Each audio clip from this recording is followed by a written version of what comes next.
간곡하게 기도하는 마음으로 찬송합시다. 허락하신 새 땅에, 허락하신 새 땅에 들어가려면 마음의 준비 다하여 임서 일하세. 여호수아 본받아 앞으로 가세. 우리가 알쳐서는 주님 품일세. 시험 환난 당해도 낙심 말고서 마음의 중병 버리고 힘써 일하세. 아멘. 여호수아 본받아 앞으로 가세. 우리가 알쳐서는 주님 품일세. 앞서가신 예수님 바라보면서 모두 마음을 합하여 힘써 일하세. 아멘. 여호수아 본받아 앞으로 가세. 우리가 알쳐서는 주님 품일세.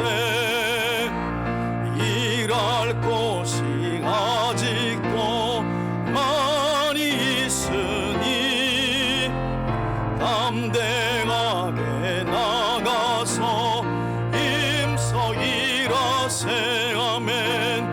여호수아 본받아 앞으로 가세. 아멘. 우리가 알쳐서는 주님 품일세. 오늘 우리에게 주시는 하나님의 말씀은 역대상 28장입니다. 저와 여러분들이 한 절씩 교독합니다. 제가 먼저 읽겠습니다. 다윗이 이스라엘 모든 고관들 곧 각 지파의 어른과 왕을 섬기는 반장들과 천부장들과 백부장들과 및 왕과 왕자의 모든 소유와 가축의 감독과 내시와 장사와 모든 용사를 예루살렘으로 소집하고, 이에 다윗 왕이 일어서서 이르되 나의 형제들 나의 백성들아 내 말을 들으라.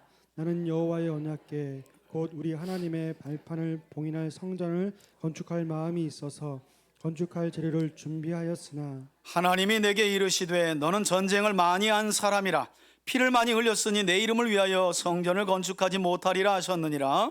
그러나 이스라엘의 하나님 여호와께서 전에 나를 내 부친의 온 집에서 택하여 영원히 이스라엘 왕이 되게 하셨나니 곧 하나님이 유다 지파를 택하사 머리를 삼으시고 유다의 가문에서 내 부친의 집을 택하시고 내 부친의 아들들 중에서 나를 기뻐하사 온 이스라엘의 왕을 삼으셨느니라.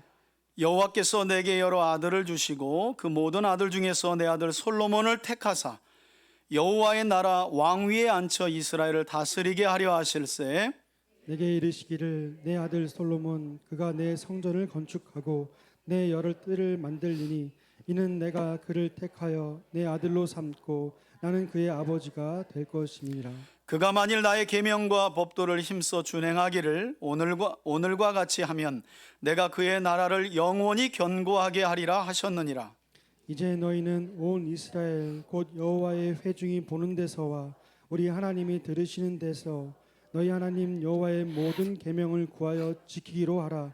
그리하면 너희가 이 아름다운 땅을 누리고 너희 후손들에게 끼쳐 영원한 기업이 되게 하리라. 9절입니다. 내 아들 솔로몬아, 너는 내 아버지의 하나님을 알고 온전한 마음과 기쁜 뜻으로 섬길지어다. 여호와께서는 모든 마음을 감찰하사 모든 의도를 아시나니 내가 만일 그를 찾으면 만날 것이요 만일 내가 그를 버리면 그가 너를 영원히 버리시리라. 10절 다 함께 읽습니다. 그런즉 이제 너는 삼갈지어다. 여호와께서 너를 택하여 성전의 건물을 건축하게 하셨으니 힘써 행할지니라 하니라. 아멘. 할렐루야. 오늘도 마음과 뜻과 힘을 다하여 하나님을 경외하는 믿음과 마음으로 예배하는 우리 3대 가족들을 축복하고 예배하는 이 시간을 통해 예배자들의 든든한 요새와 산성과 피할 바위가 되시는 하나님을 오늘도 말씀 안에서 풍성히 또 깊이 경험하는 저와 여러분들이 되어지기를 주의 이름으로 축원해 드립니다. 여러분, 오늘에 이어 다음 주일까지 우리가 함께 살펴볼 역대상 마지막 단락인 역대상 28장에서 29장의 말씀은 그동안 다윗이 그의 말년에 행한 일들, 곧 성전 건축 준비와 레위 자손들과 제사장들을 중심으로 예배 제도를 조직하고 재구성한 일들, 그리고 찬양단과 성전 문지기들을 조직하고 마지막으로 이스라엘을 방비할 이스라엘의 군대를 재정비하는 일들을 다 마친 다음에 이스라엘의 모든 지도자들을 예루살렘으로 불러 모은 후에 마지막으로 그들에게 당부하며 남긴 권면의 말씀입니다. 그러니까 28장과 29장은 다윗의 마지막 권면이 2장 이어지는 내용이에요. 그래서 역대기의 흐름상으로 보면 이때 이 말을 하고 다윗이 죽었다는 말은 없지만 역대기의 구성으로 보면 이 단락은 다윗의 권면이라고도 말할 수 있지만 다윗이 이제 다윗의 이야기는 더 이상 나오지 않으니까 다윗의 마지막 무엇으로? 유언이라고도 볼 수 있는 거예요. 여러분, 누군가 마지막 임종을 앞둔 유언의 자리에 한번 가보셨습니까? 그때 경솔하게 웃거나 장난치거나 할 수 없죠. 어떤 점에서 오늘 본문 그리고 다음 주까지 이어질 이 다윗의 마지막 이 권면은 그의 유언과도 같으니 다윗의 유언을 대하는 우리의 마음이 조금 더 좀 진심 어린 마음으로 오늘 말씀을 들었으면 좋겠다 하는 생각이 들어요. 왜냐하면 구성상 오늘과 다음 주에 이어지는 내용은 다윗의 유언 대목과 같기 때문입니다. 다윗이 이 마지막 권면으로 역대상 11장에서부터 시작된 다윗의 행적에 관한 역대기의 설명은 말씀드린 것처럼 마무리가 되는데요. 자, 그렇다면 다윗의 유언과도 같은 이 마지막 권면의 내용이 무엇이었는지 우리 1절부터 함께 한번 천천히 읽어가면서 제가 10절까지의 말씀을 읽어가며 이제 설교하도록 하겠습니다. 1절입니다. 다윗이 이스라엘의 모든 고관들, 그러니까 다윗의 수하에서 이스라엘을 통치하는 데에 지도자들로 세워진 모든 사람들을 다윗이 지금 예루살렘으로 불러 모은 상황을 설명하는 겁니다. 그들 중엔 누가 있었다고 말해요? 각 지파의 어른들, 장로들이겠죠. 왕을 섬기는 반장들과 천부장들. 여러분, 천부장은 1000명의 군사를 이끄는 장관을 말합니다. 백부장은 100명의 수하의 군인을 둔 장관을 말하죠. 및 왕과 왕자의 모든 소유와 가축의 감독과 내시와 장사들은 군인들, 지금으로 말하면 뭐 스타급이겠죠. 그런 장군들과 모든 용사를 예루살렘으로 어떻게 했대요? 소집했다는 거예요. 내용은 이스라엘의 고관들을 불러 모았다고 하지만 흐름상 지도자들을 중심으로 해서 모든 사람들을 모은 이스라엘을 모았다는 뉘앙스가 읽혀집니다. 이렇게 불러 모은 후에 다윗은 역대상 22장에서 성전 건축 준비를 하며 이미 언급했던 말씀을 2절 이후에서 재언급해요. 이 내용은 다윗이 성전 건축을 준비하는 내용으로 시작됐던 앞서 우리가 살펴본 역대상 22장에 나온 내용인데 또 언급한다는 거예요. 여러분, 나온 내용을 또 언급한다는 건 이 내용이 중요하다는 거예요. 중요한데요 라고 하는 사람들은 수능 점수가 괜찮은 사람들이에요.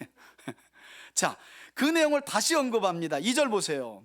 이 모든 고관들을 다 불러 모아놓고 다윗이 약간 왕인데, 사실 왕은 일어날 필요가 없잖아요. 그런데 이 내용이 너무 진중하다 보니까 이스라엘의 왕인 다윗도 그 자리에서 일어나서 말을 하는 거예요. 지금 제가 선체로 말하는 것처럼 뭐라고 말하는지 한번 보세요. 놀랍게도 다윗은 왕의 신분임에도 불구하고 백성들과 자신을 동일시하면서 이렇게 말합니다. 나의 형제들아, 그리고 나의 백성들아, 내 말을 들으라. 나는 여호와의 언약궤, 하나님의 임재의 상징인 이 언약궤, 곧 하나님, 우리 하나님의 발판을 봉헌할 성전을 건축할 마음이 있어서 건축 재료를 준비하였다. 여러분, 우리가 이제까지 다윗이 말년에 왕권을 솔로몬에게 넘겨준 이후에 그냥 은퇴하고 편안하게 쉰 것이 아니라 그 아들 솔로몬을 위하여, 솔로몬은 성전을 건축할 사람이었기 때문에 자기 아들 솔로몬이 건축할 성전의 모든 재료를 전쟁하면서 취한 전리품을 잘 마련하고 하나님께 드려서 그것으로 준비한 사실을 확인했잖아요. 그 사실을 다시 설명하는 거예요. 그런데 문제는 준비하였으나예요. 이 말은 준비하였다 그러나예요. 나는 이렇게 하나님의 성전 건축 준비 재료뿐만 아니라 건축도 실제로 내가 할 마음이 있었어. 그런데 3절 보세요. 하나님께서 이런 마음을 가진 다윗에게 이런 답을 주셨대요. 하나님이 내게 이르시되, 여러분 지금 이거 다윗이 지난날 하나님이 성전을 건축할 마음을 가지며 성전 재료를 준비했던 자신에게 한 말을 모든 백성들을 불러다 놓고 마지막 권면과 유언과도 같은 내용으로 남기는 거예요. 하나님이 뭐라고 말씀하셨답니까? 다윗아, 너는 전쟁을 많이 한 사람이라 피를 많이 흘렸으니 내 이름을 위하여 너는 성전을 건축하지 못하리라. 여러분, 다윗은 조금 섭섭했겠죠? 그냥 내용상 보면. 그런데 여러분, 오해하지 마세요. 우리말 성경을 보면 뭔가 하나님이 흔히 세상 말로 뺀찌 놓는 것 같아. 너 자격 없어, 이렇게 말하는 뉘앙스처럼 들려요. 여러분, 그런데 내용은, 원어의 내용은 그렇지 않아요. 너 전쟁 너무 많이 하고 사람 너무 많이 죽였어, 그래서 내 집인 성전을 지을 자격이 없어. 여러분, 이렇게 지금 하나님께서 다윗을 차별하거나 거절하는 내용이 아니라는 거예요. 전쟁을 많이 했다는 말은 너의 사명은 전사였다는 거예요. 전사. 여기서 하나님 차별하는 내용이 아니에요. 이 말씀의 의미는 다윗의 사명이 전사로서 전쟁을 통해 하나님께서 약속하신 땅을 정복하고 그로 인해 이스라엘의 안정과 평안을 이루는 것이었다라는 것을 지금 하나님이 설명하고 계시다는 거예요. 마치 여러분 기억하시죠? 위대한 지도자 모세의 역할이 무엇이었습니까? 모세는 애굽에서 바로 왕의 치하에서 노예와 종살이하는 이스라엘 백성들을 애굽에서 건져내어서 가나안 땅 맞은편까지 인도하는 것이 성경의 기록상 모세의 사명이었어요. 여러분, 신명기 1장을 기억하십니까? 모세가 그토록 40년이 지나도록 그리워하던 모압 땅, 모압에서 가나안 땅을 바라보면서 나도 저기 들어가고 싶은데, 근데 하나님께서 그 전에 뭔가 여호와의 이름의 거룩함을 드러내지 못한 사건이 있기는 했지만 하나님께서 모세야, 너는 여기까지야, 이렇게 말씀하셨거든요. 그래서 모세가 사실은 애굽에서 나올 때 그 땅 보고 여기까지 온 건데 그 땅에 못 들어갔어요. 그리고 그 리더십, 곧 지도력을 누구에게 바통을 넘겨주냐면 바로 여호수아에게. 근데 여러분, 여호수아의 역할은 어디까지인 줄 아세요? 그 모세가 바라보고 죽기만 했던 그 서쪽 땅을 대략 한 7년 6개월 이상 전쟁만 열심히 하고 대부분의 성을 다 정복한 후에 그림으로 그려서 제비 뽑아 백성들의 지파들에게 나누어 주는 것까지만 하고 하나님이 또 110세가 된 여호수아에게 이렇게 말씀하십니다. 이제 떠날 때가 됐다. 이게 여호수아의 역할이에요. 지금 하나님께서는 다윗의 역할은 성전 건축까지가 아니라 거룩한 여호와의 전쟁을 잘 수행하여 이스라엘의 평안과 안정을 가지고 오는 것까지였다라는 것을 다윗이 들었고, 놀랍게도 이 말씀의 뉘앙스에는 나는 그 말씀을 받아들였다라는 뉘앙스도 있는 거예요. 여러분, 이거 놀랍지 않아요? 여러분, 유명한 사람들, 높은 자리에 올라간 사람들이 왜 순식간에 망가지고 무너집니까? 더 높은 자리로 올라가서 내가 더 많은 사람들 앞에서 위대한 업적을 남기겠다고 할 때 넘어지는 경우를 많이 봐요. 우리가 흔히 그런 얘기 하잖아요. 저 사람은 저 그릇 아닌데. 그런데 자기 그릇이 무슨 그릇인지, 동인지 은인지 금그릇인지 나무 그릇인지를 모르니까 나무 그릇이 금그릇 역할을 하려고 하다가 그만 어떻게 해요? 인생이 미끄러지고 넘어지는 경우. 그래서 지난날 쌓아온 모든 공적이 한순간에 다 날아가는 일이 많은 거죠. 그런 점에서 다윗은 지금 나 이런 마음 가졌는데 하나님이 뺀찌났어, 서운한 마음 하는 것이 아니라 나는 그런 하나님의 주권, 하나님이 여기까지라고 하는 것에 나는 순응하고 있어, 나는 그거 순응해 라고 지금 백성들의 지도자들에게 말하는 것과 같다는 거예요. 여러분, 그런 점에서 저는 이 자리에 있는 우리 3대 가족들 모두가 가정과 교회 공동체 안에서 그리고 세상 속에서 내 역할이 무엇인지를 다시 한번 곰곰이 돌아보며 또 내 역할은 어디까지인지도 분명하게 깨닫는 지혜가 여러분들에게 임하기를 주의 이름으로 축원해 드립니다. 목사님 한 생전 다 살고 이제 내 역할은 끝났어요. 여러분, 끝났다면 하나님이 오늘 밤 데려가실 거예요. 근데 안 데려가셨다면, 내일 또 눈을 떴다면 하나님께서 하실 일이 있고 맡기실 역할이 있기 때문에 여러분들의 생명이 연장되는 줄 믿습니다. 그러니까 중요한 게 뭐냐면 내 역할이 무엇인지 그리고 어디까지인지가 명확해야 돼요. 여러분, 그거 알아야 돼요. 교회 안에서 자기 역할을 제일 헷갈릴 수 있는 사람이 목사예요. 성도들이 워낙 존경하고 또 대접하고 그러다 보면 자기가 교회의 주인인 줄 알 때가 있어요. 사실은 여러분, 교회 안에서는 이 목사직이 제일 위험한 거예요. 자기가 하나님인 것처럼 행동할 수 있거든요, 얼마든지. 그런 점에서 저에게도 오늘 다윗의 이 말씀은 너무 경고가 되는 거예요. 자기 역할, 제 역할이 있는 거예요. 자기 역할이 무엇이고 어디까지인지를 분명하게 깨닫는 여러분들이 될 뿐만 아니라 저는 말씀을 준비하면서 그런 생각이 들더라고요. 하나님께서 이 시간 여러분들의 삶의 그 어떤 부분을 향해서 이제 그만해, 너 이제 그거 진행하지 마, 너 역할은 여기까지야 라고 하는 부분이 있다면 그게 무엇인지를 깊이 깨닫고 거기에서 멈추고 그런 하나님의 뜻을 수용하고 받아들이고 순종할 수 있는 여러분들이 되길 주의 이름으로 축원해 드립니다. 여러분, 흔히 우리가 말하잖아요. 자녀 교육이 왜 망가져요? 자기 역할이 뭔지 모르는 부모 때문에 망가지는 거예요. 내가 이루지 못한 소원 너는 이루어야지. 여러분, 그렇게 하나님이 우리 자녀를 우리에게 보낸 게 아니에요. 우리 자녀에게는 우리 자녀의 인생이 있어요. 얘가 살아갈 길이 있어요. 내가 많은 걸 경험하고 여기까지 왔더라도 그 경험은 절대 진리가 될 수 없어요. 얘는 얘 인생이 있는 거예요. 얘 인생을 잘 설계하신 하나님의 뜻대로 살아가도록 우리는 청지기 역할만 하면 되는 거예요. 마치 야, 너 내가 낳았어? 내가 주인인 거야? 이것처럼 너 엄마 말 들어야지, 아빠 말 너 이렇게 해야지, 이렇게 해야지. 그러니 30이 돼도 엄마 바라기, 50이 돼도 아빠 바라기.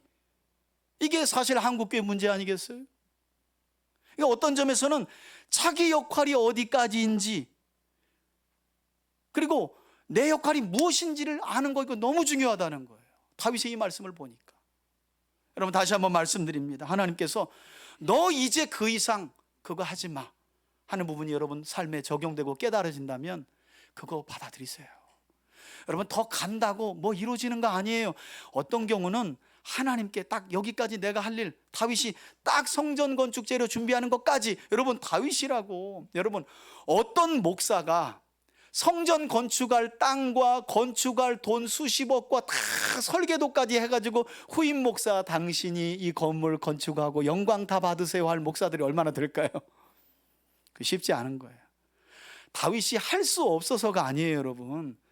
다윗은 이미 전쟁하면서 수많은 은과 금의 건축 재료와 돈을 다 준비해놨어요. 더 놀라운 건 설계도도 하나님이 주셨다는 말씀이 오늘 본문 뒤에 나와요. 하나님이 성전을 어떻게 건축할지 설계도까지 주신 거예요. 그러면 그냥 건축해버리면 돼요. 솔로몬을 통해 하시겠다는 하나님 말씀 무시하고, 야, 이거 내가 대대로 성경에 기록될 거는 다윗이 기록될 것을 알았는지는 모르겠지만 내가 이스라엘에 성전 건축한 사람 하면 우리가 교회 생활 얼마 하지 않아도 솔로몬은 기억하잖아요. 그 이름에 누가 올라갈 뻔한 거예요? 다윗이. 자기가 그냥 건축했으면. 그런데 어떻게 해요? 하나님의 말씀이, 성전 건축은 이후의 내용을 보면 솔로몬을 통해서, 그걸 다윗이 어떻게 해요? 받아들이는 거예요. 너는 여기까지. 여러분, 많은 경우 우리 인생의 불행이 이 선을 넘을 때 와요. 너는 여기까지. 이걸 넘는 거예요. 욕심을 부리는 거예요. 이걸 내려놓으면 마음이 편해요. 여러분, 포기하라는 말이 아니에요. 내가 할 일은 여기까지라면 여기까지 하고 나머지는 하나님께 그냥 넘겨드리세요. 그러면 나머지는 하나님이 더 우리가 생각지 못한 것들까지 계획하시고 이루셔서 우리 인생을 가장 선하고 온전한 길로 인도하실 줄 믿습니다. 다윗에게 이 믿음이 있었기 때문에 이건 우리가 이해 못할 거예요, 여러분. 참, 제가 목사의 교회 건축으로 비유했지만 그거 비할 바가 아니에요. 하나님의 성전이 최초로 지어지는 건데 다윗이 안 하고 싶었겠어요? 마음이 있었대잖아요. 다 준비했다잖아요. 하나님의 설계도도 다윗의 손에 딱 들려줬어요. 그런데 안 한 거예요. 여러분, 못한 게 아니라 뭐라고요? 이게 진짜 믿음 아니겠어요? 믿음이 뭐예요? 할 수 없어서 안 하는 게 아니잖아요. 우리가 뭐 술집 못 가서 안 가요? 우리가 뭐 세상 사람들이 하는 거 못해서 안 해요? 우리가 바보라서 안 해요?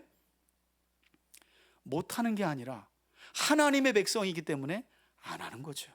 안 하는 거예요. 다윗의 이 믿음이 보여요. 안 하는 믿음이 보여요. 자, 그리고 난 후에 다윗은 하나님께서 나단 선지자를 통해 주신 사무엘하 7장에 기록된 다윗 언약을 다시 이 지도자들에게 언급합니다. 4절을 보세요. 나는 이런 마음이 있었으나까지 우리가 함께 살펴봤죠. 그런데 하나님이 너는 아니야 라고 하신 말씀까지 살펴봤잖아요.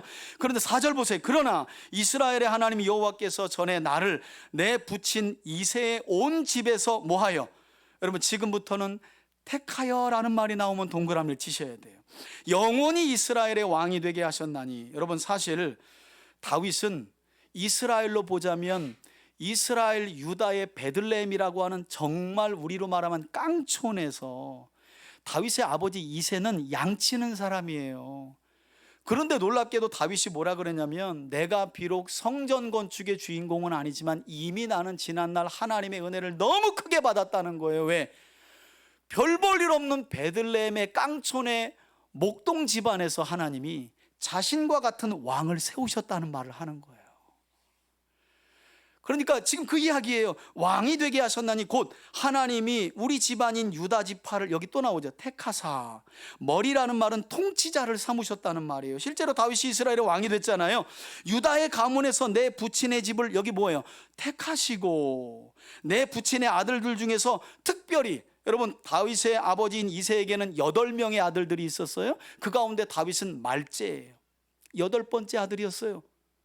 사실은 왕의 서열로 보면 이건 다윗이 왕이 될 수 없어요. 왜냐하면 이새의 맏아들은 사무엘이 딱 보고 어머나 왜 이렇게 꽃미남에 누가 봐도 왕이 될 사람이에요. 그래서 사무엘이 보자마자 이새의 맏아들에게 기름을 딱 부으려고 했는데 하나님이 야, 너 왜 중심을 안 보고 외모를 보고 그래? 둘째를 봐도 너무 왕감이에요. 셋째를 봐도 왕감이에요. 근데 하나님이 7 아들이 지나가기까지 사무엘에게 그 아들 아니다, 그 아들 아니다. 7명 다 지나갔는데요. 그래서 사무엘이 뭐라 그래요? 야, 아들도 없냐 그랬더니 하나 있긴 한데 막내가 저 들에서 양떼 치고 있다고, 빨리 부르라고. 그렇게 온 사람이 누구였어요? 소년 다윗이요. 소년 다윗. 그 다윗에게 하나님이 기름을 부으신 거예요. 왕이 될 수 없는 거예요. 다윗부터가. 출신으로 보나 아니면 집안 배경으로 보나 형제의 서열로도 보나. 그런데 하나님이 뭐 하셨다는 거예요? 택하시면. 여러분 그런 생각 안 해보셨어요? 저는 구원받고 그런 생각 많이 해봤거든요. 제가 나름대로 좀 계획적이고 조직적 계획도 하는데, 제가 볼 때는 우리 가정의 구원은 저희 아버지나 어머니를 먼저 하나님이 부르셨으면 자녀인 우리가 따라가고 복음은 조금 더 효과적으로 빨리 복음화됐을 것 같은데, 왜 하필이면 아버지 어머니 삼형제 중에 제가 막내거든요. 제일 힘이 없는, 집에서 권력도 없고 세력도 없는 저를 먼저 부르셔가지고 가족을 전도하게 하셨을까? 여러분 그런 생각 안 해보셨어요? 저는 그런 생각 많이 해봤어요. 왜 하나님의 계획이 왜 이렇게 갈까? 특별히 아니면 맏형이라도 먼저 부르셨으면 이게 상황이 다르지 않았을까? 그런데 이게 사람의 계획이라는 거예요. 사람의 생각이고 하나님은 그렇게 하지 않으셨다는 거예요. 다윗이 지금 그 이야기를 하는 거예요. 하나님의 주권, 하나님의 선택. 여러분 하나님이 여러분들을 선택하신 줄 믿습니다. 우리가 그냥 이 자리에 있는 거 아니에요. 다윗이 그 이야기하고 있는 거예요. 나는 별 볼 일 없고 왕이 될 자격도 없고, 그런데 하나님이 택하사 하나님이 택하시니까 되는 거예요. 다윗이 그 이야기를 해요. 더 읽어볼까요? 온 이스라엘의 왕으로 나를 삼으셨다. 말씀드린 것처럼 다윗은 아주 의도적으로 여러분 10절까지 보면 5번이나 선택이라는 말을 강조하고 있어요. 하나님의 주권을 그가 믿음으로 고백하는 거예요. 하나님이 이처럼 택하셨다는 거예요. 유다 지파를 택하시고 그 중에 이세 집안을 택하시고 그 8명 중에 나 다윗을 택하셨는데, 중요한 건 하나님의 택하심은 거기까지. 성전 건축은 누굴 통해서라고 말해요? 5절을 보세요. 여호와께서 내게 여러 아들을 주시고, 여러분 실제로 역대상 3장을 보면 다윗은 헤브론에서 6명의 아들을, 예루살렘에서 13명의 아들을, 그리고 그 외에도 소실들 사이에도 여러 아들들이 있었다고 말씀해요. 그런데 그 많은 19명의 아들들 중에 언급된 것만 19명이에요. 왕이었으니까. 소실에게서 태어난 아들들 빼고 이름이 나와 있는 것만 19명이에요. 그 가운데 하나님이 또 택하신 아들이 누구라고 말해요? 5절을 보니까 다윗은 그 모든 아들 중에서 내 아들 누구를 택하셨다는 거예요? 솔로몬을 택하사. 하나님이 택하신 거예요. 여러분, 다윗은 참 위대한 사람이에요. 다 택하사. 그런데 성전 건축을 위해 택하신 건 내가 아니구나. 그냥 아멘이에요. 아들을 택하신 거예요. 하나님, 솔로몬을. 더 놀라운 건 그 이후의 말씀이죠. 그를 택하여 이스라엘의 왕 위에 세우셨는데 그 이스라엘 나라가 누구 나라인지를 다윗이 이렇게 말해요. 누구 나라라고요? 여호와의 나라. 왕 위에 솔로몬을 앉혀 이스라엘을 다스리게 하셨다. 여러분, 놀라운 거 아니에요? 이스라엘은 다윗의 나라나 솔로몬의 나라가 아니라 누구의 나라라는 거예요? 하나님의 나라라는 거예요. 여러분, 여러분의 가정은 가장인 아무개 씨의 가정이 아니라 누구의 가정이라고요? 하나님의 가정, 하나님의 가정. 우리 교회도 아무개 목사가 개척한 아무개 목사의 교회가 아니라 누구의 교회예요? 하나님의 교회인 거예요. 우리가 얼마나 하나님의 교회라는 말을 안 쓰면 저 체육관 옆에 하나님의 교회가 생겨버렸잖아요. 이단으로. 하도 목사들이 내 교회라고 그러고 장로님들이 내 교회라고 우기니까 하나님의 교회가 생겨버렸어요. 이단으로. 여호와의 나라라는 거예요. 그리고 하나님은 솔로몬을 왜 이스라엘의 위에 여호와의 나라 위에 왕으로 세웠느냐? 6절입니다. 그분이 내게 이르시기를 내 아들 솔로몬 그가 내 무엇을 건축하고요? 다윗이 참 아쉬웠겠지만 내 아들 솔로몬이 내 성전을 건축하고 내 여러 뜰을 만들리니 이는 내가 그를 어떻게 해요? 여기 또 나오죠. 택하여 내 아들로 삼고 나는 그의 아버지가 될 것임이라. 여러분, 지금 다윗은 사무엘하 7장에 언급된 다윗의 언약을 다시 언급하고 있는데 그 이유는 하나님의 주권을 강조하면서 이렇게 주권을 가지고 세상을 통치하시는 하나님은 약속하신 말씀을 반드시 이루시는 분임을 교육하고 있는 거예요. 이 마지막 권면에서 하나님의 계획을 봐라. 유다 지파를, 이새의 집안을, 그리고 별 볼 일 없는 나를 왕으로 세우지 않았느냐? 놀랍다. 그런데 하나님의 집인 성전 건축은 또 나에게서 태어난 19명 외에 많은 아들들이 있었지만 솔로몬이다. 그 계획은 이루어질 거라는 거예요. 다윗이 그 말을 지금 모든 지도자들을 모아놓고 말씀하고 있는 겁니다. 자, 하지만 이처럼 분명하게 주신 하나님의 약속이라도 다윗은 하나님께서 이 약속에 한 가지 조건을 붙이셨다고 중요한 내용 7절에 언급하죠. 뭐라고 말씀해요? 그가 만일, 여러분, 만일은 문법상 조건절이에요. 조건절. 자, 읽어볼게요. 나의 계명과 법도를, 그러니까 솔로몬이 성전 건축할 당사자로 왕 위에 세워지기는 하겠지만 그가 만일 나 여호와의 계명과 법도 곧 하나님의 말씀을 힘써 준행하기를 오늘과 같이 하면 내가 솔로몬의 나라 곧 이스라엘 나라를 영원히 견고하게 하리라 하셨느니라. 여러분, 이 말씀은 앞서 다윗이 성전 건축 준비를 시작할 때에도 솔로몬에게 직접 했던 말씀으로 역대상 22장 11절에서 13절에 기록되어 있어요. 우리 그 본문을 한번 읽어볼까요? 우리 11절에서 13절 앞에 보시고 함께 한번 읽습니다. 시작.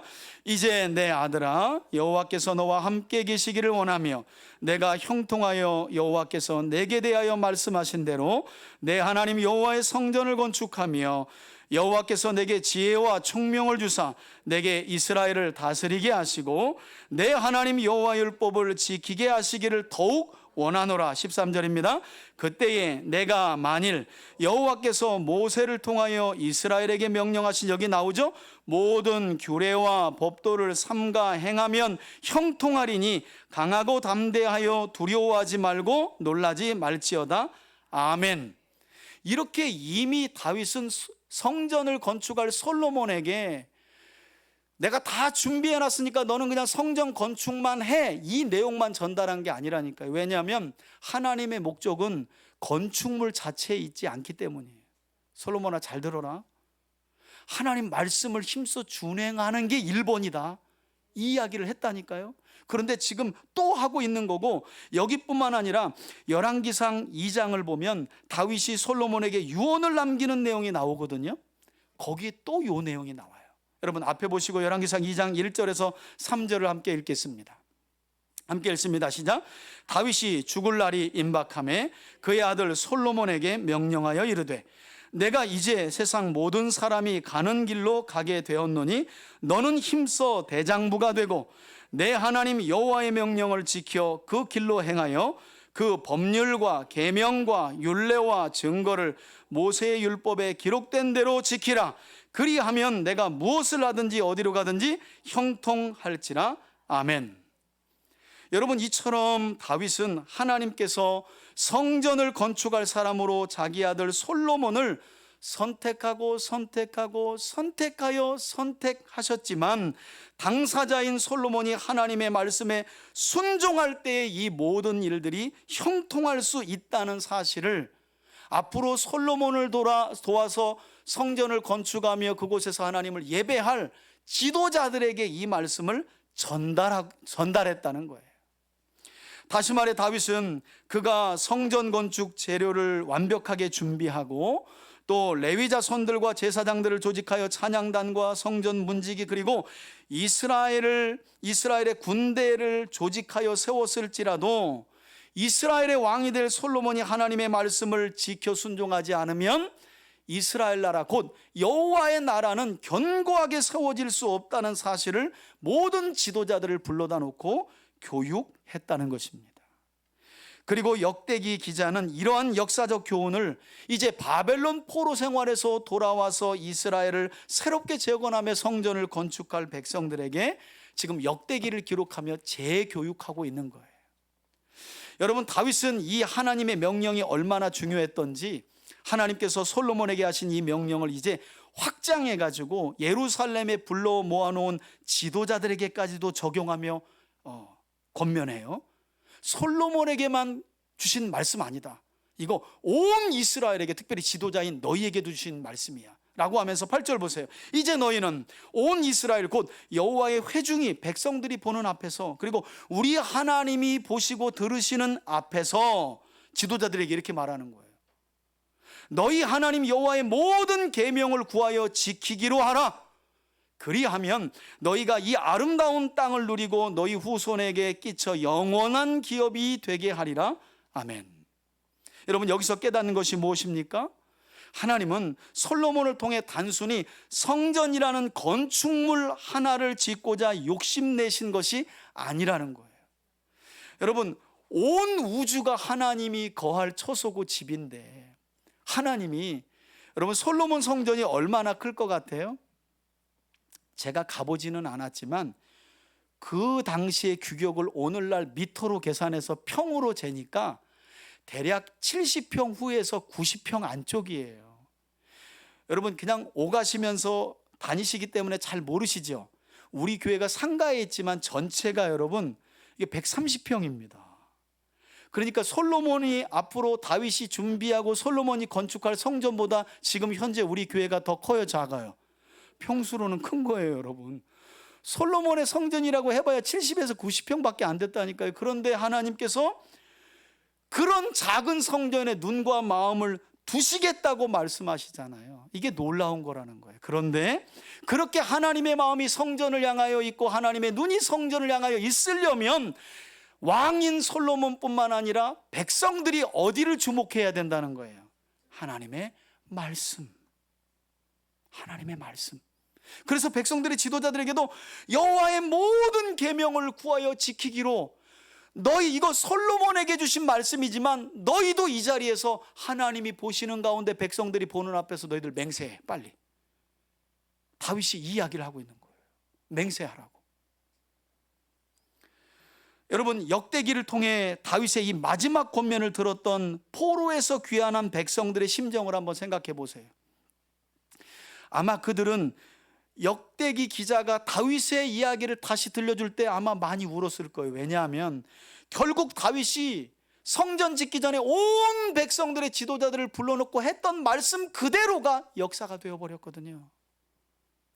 이 역대기를 듣고 있는 당사자들은 다윗의 말 그대로 이스라엘 백성들이 성전 건축 솔로몬을 통해 완성했지만 성전에 계신 하나님을 버리고 하나님의 말씀을 열심히 지켜 순종하는 거룩한 삶을 포기하고 버려서 결국 다른 나라의 침략을 받고 망하고 성전 불탄 거 보고 포로로 끌려가 70년 만에 돌아와서 지금 이 이야기를 다시 듣고 있거든요. 그러니까 내 잃어버린 70년 돌려줘, 이런 마음이었을 거라는 거예요. 그때 잘 들을 걸.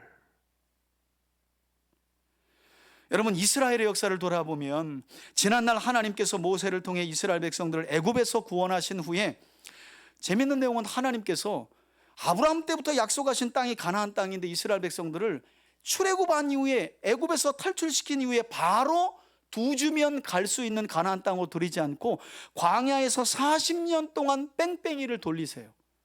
물론 이스라엘이 하나님과 하나님의 말씀을 버려서 일어난 일이긴 한데, 그런데 하나님이 그냥 너희들 벌 좀 받아야 되겠다 하고 40년 광야 생활을 하나님이 허락하신 건 아니었어요. 왜냐하면 모세가 죽기 전에 그 이유를 우리에게 설명해 놨기 때문이에요. 자, 앞에 보시고 신명기 8장 1절에서 3절, 하나님께서 이스라엘을 왜 광야 40년 동안 뺑뺑이 돌리셨느냐, 이유가 1절에서 3절에 소개되어 있습니다. 함께 한번 읽겠습니다. 시작. 내가 오늘 명하는 모든 명령을 너희는 지켜 행하라. 그리하면 너희가 살고 번성하고 여호와께서 너희의 조상들에게 맹세하신 땅에 들어가서 그것을 차지하리라. 내 하나님 여호와께서 이 40년 동안에 내게 광야의 길을 걷게 하신 것을 기억하라. 이는 너를 낮추시며 너를 시험하사 너희 마음이 어떠한지 곧 그 명령을 지키는지 지키지 않는지를 알려 하심이라. 3절입니다. 너를 낮추시며 너를 줄이게 하시며 너도 알지 못하며 내 조상들도 알지 못하던 만나를 내게 먹이신 것은 사람이 떡으로만 사는 것이 아니요 여호와의 입에서 나오는 모든 말씀으로 사는 줄을 내가 알게 하려 하심이라. 아멘. 여러분, 결국 하나님은 이처럼 일관되게 주의 백성인 이스라엘이 하나님의 말씀에 순종하여 거룩하고 복된 삶을 살아가며 살아계신 하나님을 알지 못하는 많은 사람들에게 증거하고 증언하며 살아가도록 하도록 이스라엘을 부르셨고, 그런 이스라엘이 이스라엘의 모습을 그려오셨다는 거예요. 여러분, 우리도 동일하지 않겠어요? 하나님이 안 믿는 우리를 예수 믿게 하시고 교회의 몸된 지체로 부르셔서 하나님이 고작 하시려고 하시는 일이 크고 화려하고 수십 층에 이르는 교회 빌딩 하나 져놓고 천국에서 보자, 이 일 하시려고 우리를 부르셨겠어요? 제가 드리는 말씀은 교회 건축이 나쁘다는 말이 아니에요. 때가 되면 저희 교회도 교회 건축해야 돼요. 그러나 우리의 사명이 하나님이 우리를 구원하시고 천국으로 바로 영원한 하나님 나라로 데려가지 않고 이 땅에서 삶을 살도록 하시는 이유가 단순히 그냥 건물 하나 지어가지고 잘했다, 이걸 하시려고 하냐 말이에요. 그게 아니라는 거예요. 솔로몬을 택하여 세워놓고 야, 건축물 하나 좀 멋지게 지어라 솔로몬아, 이거 보려고 하나님이 그렇게 택해서 솔로몬을 태웠나요? 아니라는 거예요. 성전 본연의 목적은 여호와 하나님의 거룩한 말씀을 따라 이스라엘이 순종해 가며 세상 가운데 살지만 세상 사람들과 섞이지 않고 거룩한 믿음의 삶을 살아가면서 뭐가 다르지? 왜 그리스도인들은 왜 다른 거지? 왜 이런 때 이런 생각을 하는 거지? 왜 양보를 하는 거지? 왜 자기 일이 아닌데 간섭하며 돕는 거지? 이게 다른 가치를 가지고 살아가는 말씀을 따라 하나님이 원하시는 모습은 바로 그런 모습이었다는 거예요. 다윗이 온 이스라엘의 지도자들을 불러놓고 지금 그 이야기를 들려주는 거예요. 건축이 목적이 아니다. 하나님이 뭐 건물 하나 갖고 싶어서 솔로몬을 택하고 택해서 오랫동안 아니다. 진짜 솔로몬과 지어질 성전의 본연의 목적은 여호와의 규례와 율례와 법도와 명령. 그래서 온 이스라엘이 성전에 계신 하나님의 말씀을 따라 세상 사람들과 구별되어 살아가는 거. 할렐루야. 여러분, 이 사명을 위해서 저와 여러분들을 하나님의 교회 지체로 부르신 줄 믿습니다. 직분도 주신 것이고요, 한 몸 된 교회 안에서 하나님을 예배하도록 부르신 겁니다. 그래서 우리가 하나님의 말씀을 이제 이후에 나오지만 힘써 알아야 돼요. 이게 다윗의 마지막 권면의 핵심입니다. 여러분, 이후의 내용을 보면 이제 지도자들을 불러다 놓고 권면했던 다윗이 성전을 건축할 당사자인 솔로몬을 불러다 놓고 이야기합니다. 그게 9절 내용이에요. 여러분, 9절 보세요. 내 아들 솔로몬아. 다윗의 좀 심정을 가지고 읽어보시라는 거예요. 첫째로 다윗이 이렇게 말합니다. 너는 내 아버지의 하나님을 어떻게 하라고요? 여러분, 알고의 동그라미 치셔야 돼요. 여러분, 히브리어를 좀 알면 이 알고라는 단어가 얼마나 중요한지 알아요. 여러분, 히브리어로 알다라는 말은 야다예요. 야다라는 동사거든요. 근데 우리하고 좀 개념이 달라요. 여러분, 히브리어로 야다는 신혼 부부가 첫날 밤을 지나고 나서 서로가 알몸을 다 볼 거 안 볼 거 다 봤을 때 야다라는 말을 써요. 그러니까 지금 다윗은 성전 건축을 할 솔로몬을 불러다 놓고, 야, 이거 그래도 불안하다. 야, 자금이 모자랄 것 같은데, 야, 이거 설계도가 괜찮겠냐, 이런 내용을 한 게 아니에요. 왜냐하면 목적이 그게 아니니까. 하나님의 마음이 거기 있지 않은 걸 다윗이 알아요. 첫 번째가 뭐예요? 너는 하나님을 알고 해요. 알고. 여러분, 제가 목회를 지금 22년 넘게 하고 있는데요, 신앙생활이 20년 30년 돼도 신앙에 뿌리가 없는 분들이 있어요. 왜 그런 줄 아세요? 여호와를 알고를 다 빼고 나머지를 다 해봤어. 여호와 아는 걸 빼놓고 교회에 뭐 할 거 안 할 걸 다 해본 거예요. 그리고 나서 하는 말이 뭐냐면, 교회도 똑같네 뭐. 여러분, 그런 사람들이 지금 저 세상에 천지빛깔인 거 아세요? 개 중에는 권사님, 집사님 직분도 받고 교회 안 나가요.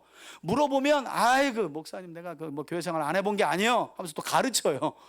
내가 다 해봤는데 다 똑같더라. 뭐 다 똑같고, 뭐 세상 사람들은 다 똑같고, 뭐 목사도 다 똑같고 똑같대. 여러분, 교회를 목사 보고 옵니까? 성도 보러 옵니까? 하나님께 예배드리고 하나님의 말씀을 따라, 그 거룩한 말씀을 따라가며 복을 누리고 은혜를 누리고 그것을 증거해서 사람들을 하나님께로 인도하려고 교회 다니는 거지. 그래서 알고가 중요해요. 사람이 많은 교회일수록 여러분 안정돼 보이죠. 그런데 여호와를 알고가 없는 교회가 많아. 제가 목사님들을 불러다 놓고 해마다 초에도 성경 통독하고 성경 가르치잖아요. 저도 그런 착각 속에 살았으니까. 목사 안수 받으면 하나님이 저 위에서 하나님을 아는 지식을 막 이렇게 직통계시로 주는 줄 알았어.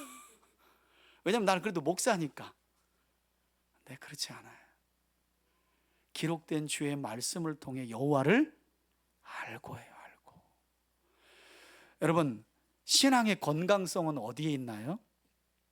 결국 보면 말씀을 통해 여호와를 힘써 알아가는 사람들은 신앙도 잘하고 하나님의 돌보시는 손길도 때를 따라 다 경험하게 되어 있는 거예요. 그래서 다윗이 그걸 알아요. 여호와를 알고, 이렇게 말하는 거예요. 두 번째 볼게요. 온전한 마음과 기쁨 뜻으로 그분을 어떻게 해요? 섬기라 라고 말해요. 섬기라.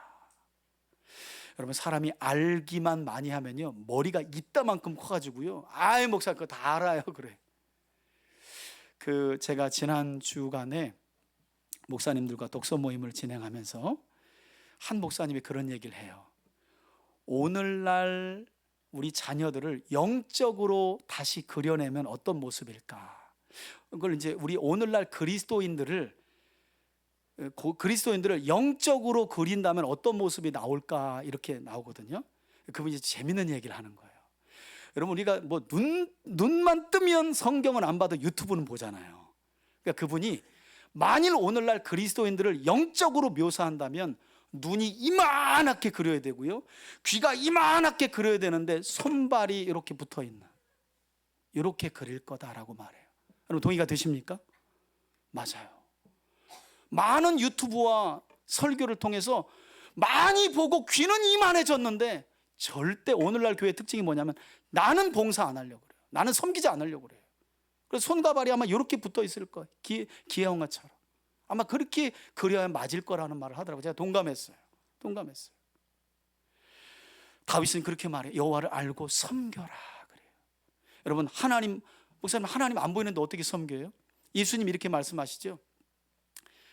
내 이웃을, 하나님의 형상이 담겨진 내 이웃을 내 몸처럼 사랑하는 게 하나님 사랑하라는 거예요. 하나님 섬긴다는 거예요. 자, 더 볼게요. 그리고 여호와께서는 모든 마음을 감찰하시고 모든 의도를 아시는 하나님이니까 세 번째로 내가 만일 그를 어떻게 해요? 찾으면, 여기 동사가 또 나오죠. 찾으면, 첫 번째 알고 섬겨야 하고 그 다음에 찾아라. 그러면 하나님도 절대 너를 외면하지 않는다. 만나줄 것이고 만일 내가 그러나 그를 버리면 그가 너를 영원히 버리시리라. 그런즉, 마지막입니다. 이제 너는 삼가할지어다. 명심하라는 말입니다. 여러분, 다윗의 심경이 좀 느껴집니까? 유언이잖아요. 그러면서 하는 말이 여호와께서 너를, 여기 또 나와요, 택하여 성전의 건물을 건축하게 하셨으니 마지막으로 어떻게 해요? 힘써 행할지니라. 여러분 한번 따라 합시다. 하나님을 알고 하나님을 섬기고 하나님을 찾고 하나님의 말씀을 힘써 행하라. 여러분, 이것이 야, 내가 받은 설계도 너한테 넘겨주니까 이거 건축 잘 지어라, 치수 안 틀리면 안 된다, 이런 말 한마디도 없어요. 왜냐하면 다윗은 하나님의 눈과 마음이 어디 있는지를 알고 있는 사람이기 때문에. 여러분, 이 말씀이 얼마나 중요했던지 하나님께서는 다윗의 권면 이후에, 솔로몬에게 남긴 이 권면 이후에 그의 아들 솔로몬이 이제 이후의 성경을 보면 실제로 다윗이 준비한 건축 재료를 가지고 솔로몬이 성전을 건축합니다. 건축 과정도 나와요. 그런데 이 내용이 얼마나 중요한지, 성전 건축보다도 하나님의 눈과 마음이 실제로 어디에 있는지 건축 중에 있는 솔로몬에게 하나님이 나타나세요. 그리고 이 말씀을 또 하세요. 그 내용이 열왕기상 6장에 나와 있습니다. 우리 앞에 보시고 6장 11절에서 13절 함께 읽습니다. 시작. 여호와의 말씀이 솔로몬에게 임하여 이르시되 내가 지금 이 성전을 건축하니 내가 만일 내 법도를 따르며 내 율례를 행하며 내 모든 계명을 지켜 그대로 행하면 내가 내 아버지 다윗에게 한 말을 내게 확실히 이룰 것이요 내가 또한 이스라엘 자손 가운데서 거하며 내 백성 이스라엘을 버리지 아니하리라 하셨더라. 아멘. 여러분, 하나님이 성전 자체의 마음이 있었다면, 야 솔로몬, 너 임마 이거 세면 만드는데 왜 모래하고 비유를 이렇게 만들어? 너 왜 이 모양이 왜 이래? 이랬을 텐데 하나님이요, 지금 외관이 다 지어지고 난 다음인데 내부 장식 꾸미기 전에 나타나셔서도 솔로몬아, 너 건축하는데 너무 마음이 간 거 아니냐? 내 마음과 눈은 건축물이 아니라 내 백성이 내 말씀을 따라 살아가는 지에 있다는 거 잊어버리면 안 돼. 언제 나타나셨다고요? 건축 중에. 여러분, 이건 이것과 상관없는 말씀이기도 한데요, 목사와 관련된 이야기예요. 목사님들이 적지 않은 경우 무리해서 교회 건물을 크게 짓다가 영성을 다 잃어버리는 경우를 제가 종종 보게 돼요. 하나님의 눈과 마음이 어디에 있는지 본질을 잃어버리고 예배당을 크게 지으면 하나님이 거기 계실 거라는 착각을 목사도 하게 되는 거예요. 이게 사람이거든요. 그래서 하나님이 이 말씀을 지금으로부터 3000년 전에 우리에게 주신 거예요. 오늘 예배 마치면 우리 땅 구입하는 거 함께 공동히 하거든요. 언제가 될지 모르지만 하나님이 그 구입한 땅에 교회를 지으실지 어쩔지 몰라요. 그런데 여러분, 중요한 건 하나님이 땅이나 건물에 하나님의 눈과 마음 있는 게 아니라 어디에 있다고요? 주의 말씀을 지켜 살아가는 성도들의 삶에 하나님의 눈과 마음이 계신 줄 믿습니다. 그거 잊어버리면 교회는요, 건물 되는 거예요. 건물 되는 거예요. 예식장과 똑같은 건물 되는 교회가 아닌 거예요. 자, 이것도 모자라 하나님은 솔로몬이 성전을 건축을 완공하고 봉헌식을 한 이후에도 또 나타나셔가지고, 그러니까 참 우리 하나님 여러분, 건축하는 중에도 나타나셔서 이 말씀을 또 한 번 하더니 이제 다 짓고 하나님이 하나님께 봉헌식 할 때도 하나님이 그 자리에 또 나타나세요. 그리고 좀 길게 말씀하시는데 우리가 그것까지 읽어보면 이제 설교 끝나거든요. 자, 열왕기상 9장을 한번 보겠습니다. 1절에서 7절 앞에 보시고 함께 천천히 읽습니다. 시작. 솔로몬이 여호와의 성전과 왕궁 건축하기를 마침에, 자, 마쳤죠. 이제 계속 읽습니다. 자기가 이루기를 원하던 모든 것을 마친 때에 여호와께서 전에 기브온에서 나타나심과 같이 다시 솔로몬에게 나타나사 여호와께서 그에게 이르시되 내 기도와 내가 내 앞에서 간구한 바를 내가 들었은즉 나는 내가 건축한 이 성전을 거룩하게 구별하여 내 이름을 영원히 그곳에 두며 내 눈길과 내 마음이 항상 거기에 있으리니 내가 만일 내 아버지 다윗이 행함과 같이 마음을 온전히 하고 바르게 하여 내 앞에서 행하며 내가 내게 명령한 대로 온갖 일에 순종하여 내 법도와 율례를 지키면, 여기 또 나와요. 계속 읽습니다. 내가 내 아버지 다윗에게 말하기를 이스라엘의 왕위에 오를 사람이 내게서 끊어지지 아니하리라 한 대로 내 이스라엘의 왕위를 영원히 견고하게 하려니와 만일 너희나 너희 자손이 아주 돌아서서, 그러니까 하나님께로부터 돌아서서 배신하고 돌아서면 뭐래요?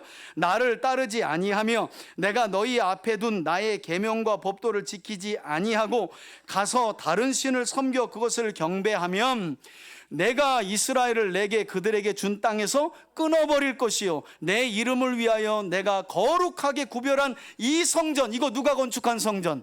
솔로몬이 건축한 성전이라도 내 앞에서 어떻게 해요? 던져버리시리니 이스라엘은 모든 민족 가운데서 속담거리와 이야기거리가 될 것이며 아멘. 여러분, 이것이 성전을 완전하게 건축한 후에 나타나셔서 하나님이 또 하신 말씀이에요. 내 눈과 마음이 너희 원대로 성전에 둘 거야. 그러나 너희가 만일 내가 너희 손에 들려준 거룩한 하나님의 말씀을 버리면 하나님도 뭘 던진다고요? 여러분, 그래서 이게 실제로 이루어졌다는 거 아니에요. 바벨론 군대를 통해서 하나님의 성전을 불태워버리면서 던져버리셨어요. 그리고 포로로 끌려갔다 돌아온 사람들이 제2성전인 수룹바벨 성전을 짓잖아요. 학개와 스가랴의 책망을 받아가면서. 그런데 그 성전도 하나님이 또다시 던져버리십니다. 이스라엘이 뭘 버렸기 때문에? 여호와의 말씀을. 더 충격적인 건 이렇게 2번 정도 버리셨으면 깨달아야 되는데, 예수님이 이 땅에 오신 후에 AD 70년이 되면 예루살렘 성전이 로마에 또 무너지는데 하나님이 3번째 또 던져버리세요. 이스라엘이 뭘 버려서요? 하나님의 말씀을 버려서. 이게 성경의 역사입니다. 그래서 제가 저 인천에서 목사님들, 강도사님들 모아놓고 성경 강좌하면서 나는 교회를 훗날 만약에 건축하게 되면 뭐 교회의 머리 대신 이거보다 이 열왕기상 9장에 나오는 1절에서 7절 말씀을 머릿돌로 놓고 싶다. 교회당을 오고 가는 사람들이 건물 보고 와, 그래도 우리는 건물이 있는데 단순하게 이런 바보 같은 소리 안 하도록, 이 교회 건물의 본질이 맞아, 말씀이지. 내가 말씀을 따라 준행하며 살아가지 않으면 이 건물은 교회가 아니라 그냥 건축물이지 하는 생각을 잊어버리지 않도록 우리 그렇게 한번 해봅시다. 아멘. 여러분, 다윗이 이걸 지도자들과 또 솔로몬을 불러다 놓고 이 말씀을 마지막으로 남긴 거예요. 이게 바로 역대기가 재구성해서 들려주는 다윗의 마지막 유언과도 같은 권면의 핵심인 것입니다. 그리고 이 말씀은 하나님께서 성전 건축을 위해 다윗의 집안에서 솔로몬을 주권적으로 선택하셨던 것처럼 이 땅에 주님의 몸된 교회를 세우기 위해 이 자리에 있는 우리들을 구별하여 주권적으로 택하신 사실도 가르쳐주고 있고, 동시에 오늘 이 말씀은 이렇게 주님의 몸된 교회를 세워가도록 택함받은 우리가 그 어떤 일보다 하나님을 알고 하나님을 섬기며 하나님을 찾고 하나님의 말씀을 준행하는 일에 힘써야 한다는 사실을 강력하게 교훈하고 있다는 거예요. 하나님의 눈과 마음은 여호와의 말씀에 귀를 기울이고 여호와의 말씀에 눈을 두며 그 말씀을 무겁게 받아들이며 부족하고 연약하지만 그 말씀을 준행하게 힘쓰며 살아가는 성도와 교회 공동체를 향해 하나님의 눈과 마음은 거기에 계신 줄 믿습니다. 이 사실을 다시 한번 우리 마음에 새기면서 한 주간도 영원하신 하나님 나라를 이 땅에 세워가기 위해 부름받고 특별히 택하신 여러분들이요, 하나님을 알고 하나님을 섬기며 하나님을 찾고 하나님의 말씀을 준행하는 것을 그 어떤 것보다도 우선적으로 여기며 힘써 행하기를 바라고, 그렇게 행하며 살아가는 여러분들을 통해 하나님 나라가 눈에 보여지고 이를 통해 하나님께서 주시는 은혜와 복을 충만하게 누려가는 저와 여러분들 되길 주의 이름으로 축원해 드립니다. 아멘.